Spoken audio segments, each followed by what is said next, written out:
వచ్చాం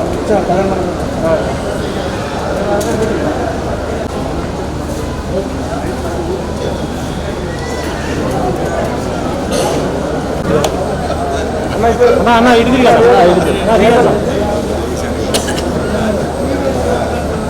అందరూ కూర్చోండి. పరిశీలితుల వారందరినీ కలుస్తారండి.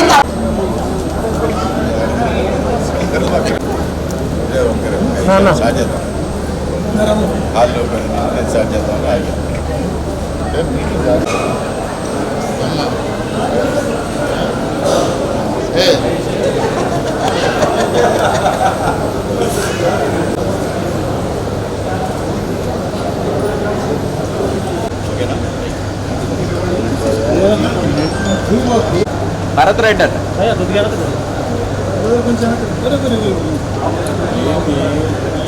అన్నా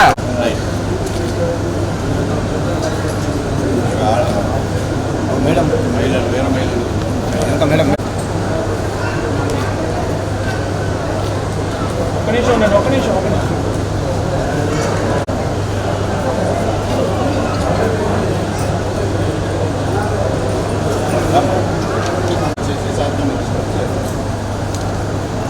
ఫస్ట్ ఇక్కడికి వస్తారు. ఐడెంటిటీ నెంబర్లో మెంబర్షిప్ నెంబర్ చెప్పేసి చేసి అప్లికేషన్ ఇస్తారు. సో అక్కడ ఆ టైం దగ్గరికి వెళ్ళి వాళ్ళు కంప్లీట్ చేయగలిగితే వాళ్ళు కంప్లీట్ చేయగలుగుతారు, లేదా మీరు సహకరించి మీరు కంప్లీట్ చేస్తే వాళ్ళ సంతకం అయిన తర్వాత నా దగ్గర ప్రొసీజర్.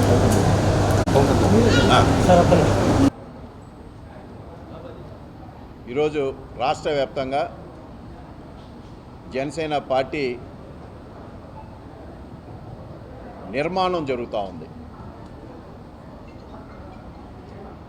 పార్టీ అధ్యక్షులు గౌరవనీయులు రాష్ట్ర ఉప ముఖ్యమంత్రి వర్యులు పవన్ కళ్యాణ్ గారి యొక్క ఆదేశాల మేరకు రాష్ట్ర వ్యాప్తంగా 25 జిల్లాలు 25 పరిశీలకుల్ని నియమించడం, ప్రతి జిల్లాలో పార్టీ కేడర్ నుంచి సమాచారం తీసుకొని కేడర్ ఏదైతే బాధ్యతలు తీసుకోవాలనుకుంటా ఉన్నారో క్షేత్రస్థాయి నుంచి ప్రతి ఒక్కరు కూడా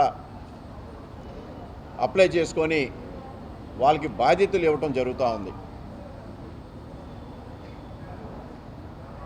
ఇతర రాజకీయ పార్టీలా కాకుండా క్షేత్రస్థాయి నుంచి ఇతర రాజకీయ పార్టీలు నామినేటెడ్గా వేస్తూ ఉంటారు, కానీ జనసేన పార్టీలో ఆ విధంగా కాదు. ఎవరైతే ఏదైతే పోస్టులకి ఆశిస్తూ ఉన్నారో, పార్టీ కోసం దశాబ్ద కాలం నుంచి పనిచేస్తూ ఉన్నారో వాళ్ళందరూ కూడా తగిన న్యాయం చేయాలనే ఉద్దేశంతో ఈరోజు రాష్ట్ర వ్యాప్తంగా ఈ కార్యక్రమం మొదలు పెట్టడం జరిగింది. అదేవిధంగా ఈరోజు ఒంగోలు పార్లమెంటరీ నియోజకవర్గంలో మరి ఇక్కడ ఒంగోలు నియోజకవర్గ సమావేశం ఏర్పాటు చేసి ఈ నియోజకవర్గాల్లో పార్టీ కేడర్ నుంచి అప్లికేషన్స్ అన్నీ కూడా తీసుకొని పార్టీ హెడ్ ఆఫీస్కి పంపించడం జరుగుతుంది. నాతో పాటు ఈ పార్టీ నిర్మాణ కార్యక్రమాల్లో ఈ ఒంగోలు పార్లమెంట్లో మరి ఎవరైతే ఉన్నారో నియమించడం జరిగింది. ఇది ఎవరి రికమెండేషన్ కాదు, పలానా వాళ్ళు ఉండాలి పలానా ఉండాలనేది కూడా ఎక్కడ కూడా లేకుండా గత 3 పర్యాయాలుగా పార్టీ కోసం కృషి చేస్తున్న వ్యక్తులు, మెంబర్షిప్ చేస్తున్న వ్యక్తులు, పుష్కర కాలం నుంచి పార్టీ కోసం పనిచేసిన వ్యక్తుల్ని పవన్ కళ్యాణ్ గారు గుర్తించి ఈరోజు ఈ కమిటీ అందరం కూడా నియమించడం జరిగింది. సో అందరూ కూడా ఇవాళ అన్ని నియోజకవర్గాలు పర్యటించి ఒంగోలు పార్లమెంట్లో 7 నియోజకవర్గాలు కూడా పర్యటించి ప్రతి నియోజకవర్గంలో ఉన్న పార్టీ కేడర్ని కలిసి వారు ఏ స్థానాలు ఆశిస్తూ ఉన్నారో ఆ స్థానాలని అప్లై చేయించి పార్టీకి పంపించిన తర్వాత పార్టీ నిర్ణయం, పవన్ కళ్యాణ్ గారి నిర్ణయం తీసుకోబోతున్నారు.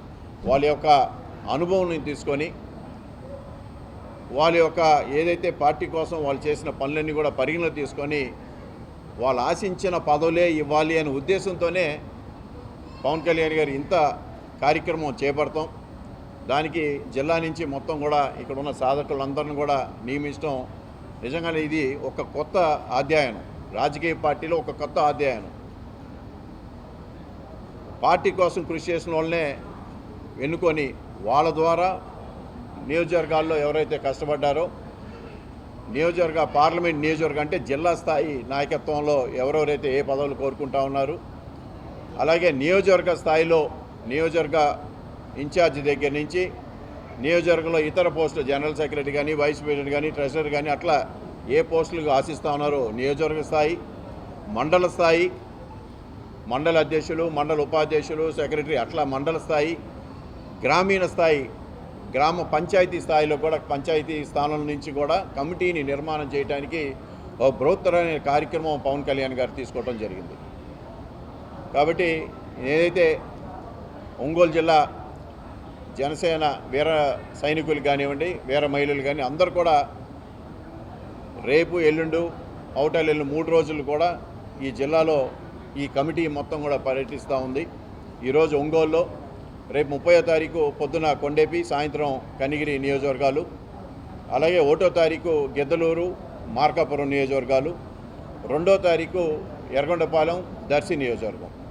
సో 7 నియోజకవర్గాలు ఈ కమిటీ పర్యటించి, ఈ కమిటీతో పాటు ఏదైతే పార్టీ ఆఫీస్ నుంచి కూడా ఒక టెక్నికల్ టీంని కూడా ఇవ్వటం జరిగింది.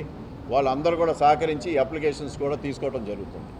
ఇది ఒక కార్యక్రమంగా పెద్ద ఎత్తున తీసుకొని ప్రతి కార్యకర్త కూడా ఎక్కడ కూడా వాళ్ళకి అన్యాయం జరగకూడదు, వాళ్ళు ఆశించిన పదవులు మనం ఇవ్వాలి అనే ఉద్దేశంతో ఇవాళ పవన్ కళ్యాణ్ గారు ఈ కార్యక్రమం చేపట్టడం జరిగింది.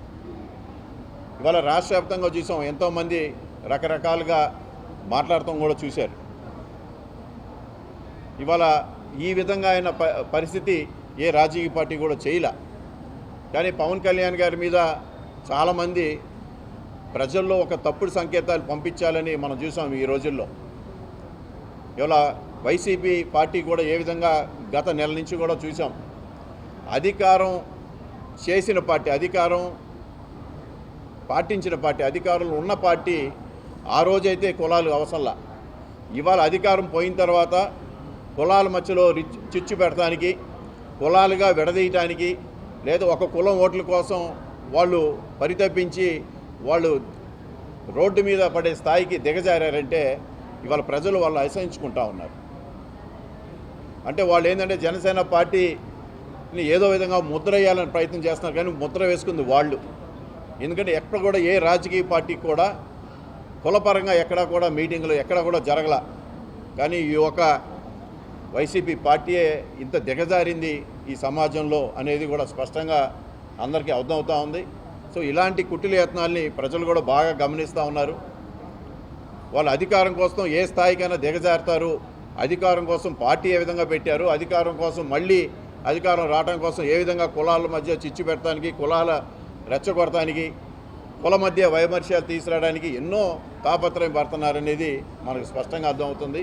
ఇలాంటి ప్రజలు కూడా గమనిస్తూ ఉన్నారు. ప్రజలు కూడా ఎవరు నమ్మే స్థితిలో లేరు.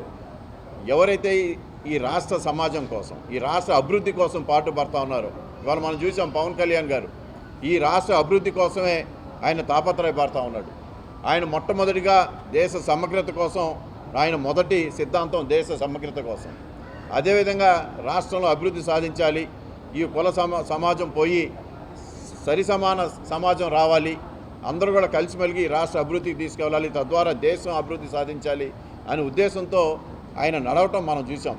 దాన్ని వక్రీకరించి రకరకాలుగా ఇవాళ పార్టీ కేడర్ని నిర్వీర్యం చేయాలనే తాపత్రయం వైసీపీ చేస్తూ ఉంది. కాబట్టి ఇలాంటివన్నీ కూడా ఎక్కడ కూడా పనిచేయవు.